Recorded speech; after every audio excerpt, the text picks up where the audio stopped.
네, 안녕하세요. 김두현입니다. 오늘은 API, 그 중에서 RESTful API가 뭔지에 대해서 강의를 해보려고 해요. RESTful API가 뭔지 알기 전에 API가 무엇인지부터 정리를 해봅시다. API란 어플리케이션 프로그래밍 인터페이스, 클라이언트와 서버가 통신하기 위해서 거쳐야 하는 게이트로 정리해 주시면 좋고요. 클라이언트란 서버에 있는 자원, 즉 정보에 접근하려는 대상이고, 클라이언트는 사람이 될 수도 있고 소프트웨어가 될 수도 있습니다. 클라이언트가 어떻게 소프트웨어가 될 수 있습니까? 라고 물어보신다면 이런 경우를 생각해 봅시다. 특정 사용자가 A라는 서비스에 접근하고 A라는 서비스에서 데이터베이스 서버에 접근해서 데이터를 가져오는 경우 A와 데이터베이스 서버의 관계는 어떻게 될까요? 맞습니다. 클라이언트와 서버의 관계가 되기 때문에 클라이언트는 소프트웨어가 될 수도 있다 라고 이해를 해주시면 좋습니다. 그리고 서버란 클라이언트에게 자원을 제공하는 대상으로 정리를 하시면 됩니다. 그러면 대체 REST는 무엇인가? Representational State Transfer, 자원을 구분해서 상태를 전달하는 HTTP에 의존하는 아키텍처 정도로 일단 이해를 해주시고요. 그러면 RESTful API가 뭔지 일단 설명은 할 수 있습니다. 정의 정도만 할 수 있겠네요. 클라이언트와 서버가 통신하기 위한 게이트가 RESTful하게 설계된 것이 바로 RESTful API가 됩니다. 아직 잘 와닿지 않을 거예요. 도대체 정보를 어떻게 구분해서 어떻게 전달하는 걸까? 이것을 알기 위해서 우리는 REST가 어떻게 구성되어 있는지부터 알 필요가 있습니다. REST는 자원, 행위, 표현 이렇게 세 가지로 이루어져 있고요. 첫 번째로 자원이란 정보는 URI를 통해서 구분되어 제공한다 라는 의미를 담고 있습니다. 아래 예시 URI를 보면 어떤 생각이 드시나요? 레벨이 6인 문제들 혹은 그와 관련된 어떠한 정보들을 제공하는 URI임을 어림짐작할 수 있게 됩니다. 두 번째로 행위란 RESTful API가 HTTP에 기반한 아키텍처라고 앞서 말씀드렸죠. get이라는 메서드를 통해서 조회할 것인지, post를 통해서 게시할 것인지, 패치를 통해서 수정할 것인지, delete를 통해서 삭제할 것인지 등의 CLUD 중 원하는 작업을 명시하는 기능 또한 포함하고 있습니다. 여기서 CLUD란 create, read, update, delete를 의미합니다. 마지막으로 표현이란 자원을 표현하는 방식, 즉 정보를 제공하는 데이터 포맷을 의미하고요. JSON, XML, 텍스트 등등의 여러 가지 방법으로 데이터를 표현할 수 있습니다. 여기서 우리가 가장 흔하게 사용하는 데이터 포맷은 JSON이 되겠네요. 자, 이렇게 정의와 구성 요소에 대해서 알아봤고요. 이번에는 RESTful API의 특징에 대해서 알아봅시다. 첫 번째로는 균일한 인터페이스입니다. 인터페이스가 균일하다라는 말인데요.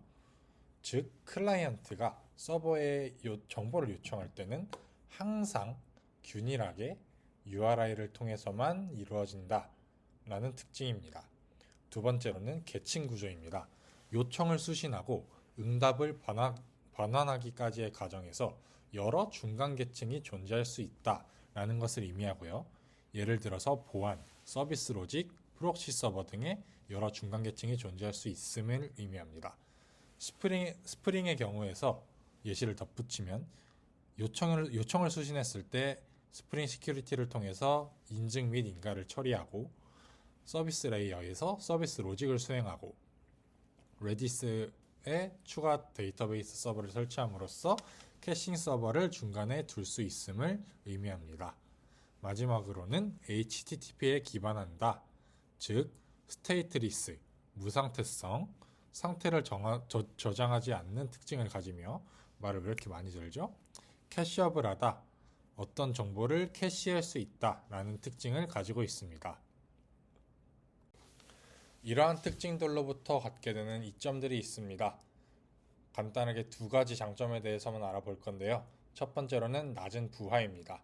스테이트리스, 상태를 저장하지 않기 때문에 불필요한 자원을 유지할 필요가 없게 됩니다.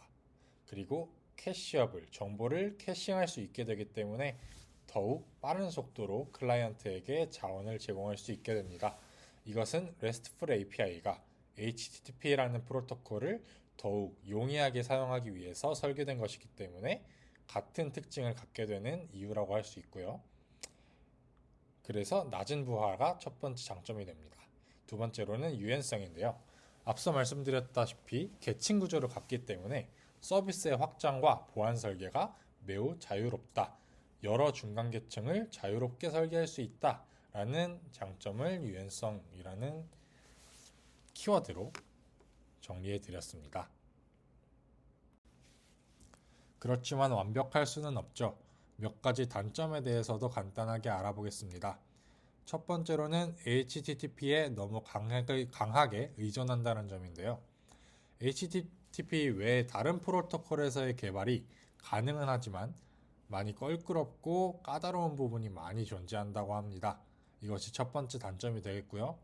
두 번째로는 모호함입니다. 우리가 과연 HTTP 메소드로 모든 작업을 전부 정확하게 표현할 수 있을까요? 예를 들어서 게시판을 조회함과 동시에 DB에서 조회수가 1 증가하는 로직을 떠올려 봅시다.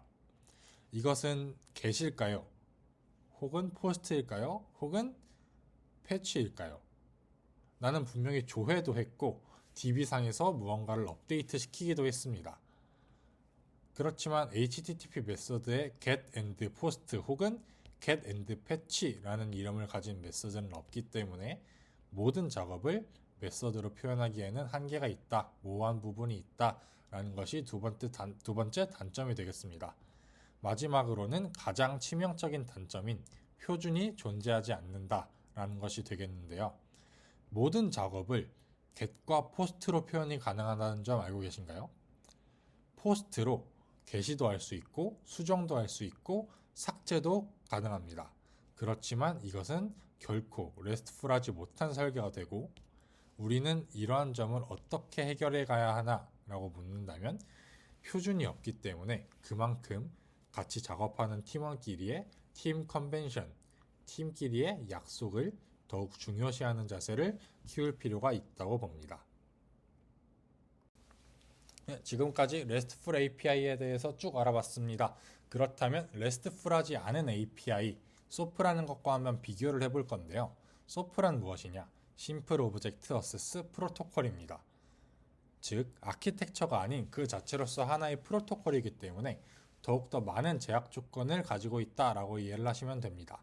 그 제약 조건에 대해서 몇 가지 알아볼 건데요. 첫 번째로는 XML로만 표현이 가능하다는 점입니다. 제이슨에 비해서 훨씬 더 무거운 구조를 가지고 있기 때문에 페이로드가 무거워지고 서비스가 느려지게 되겠죠. 두 번째로는 보안 및 트랜잭션 등의 표준이 엄격하게 존재하기 때문에 오버헤드가 커진다, 부하가 커진다, 동일하게 서비스가 느려진다 라고 이해를 해주시면 됩니다. 세 번째, 스테이트풀하다. 상태를 저장하고 있기 때문에 불필요한 자원을 유지하기 위한 추가적인 서버 리소스가 필요해지게 되고 이것 또한 서비스가 느려지고 부하가 커지는 결과를 낳게 됩니다. 마지막으로 언캐셔블하다. 캐시가 불가능하다. 어떻게 될까요? 맞습니다. 느려지게 됩니다. 즉, 첫 번째부터 네 번째 특징 모두 다 API가 무거워지는 결과를 낳게 됩니다. 네, 요약하고 영상 마무리하겠습니다. RESTful API란 무엇이었나요? URI로 자원을 구분하여 제공하는 클라이언트와 서버 사이의 게이트다 라고 이해를 해주시면 되겠습니다. 네, 오늘 영상 여기서 마무리하겠습니다. 감사합니다.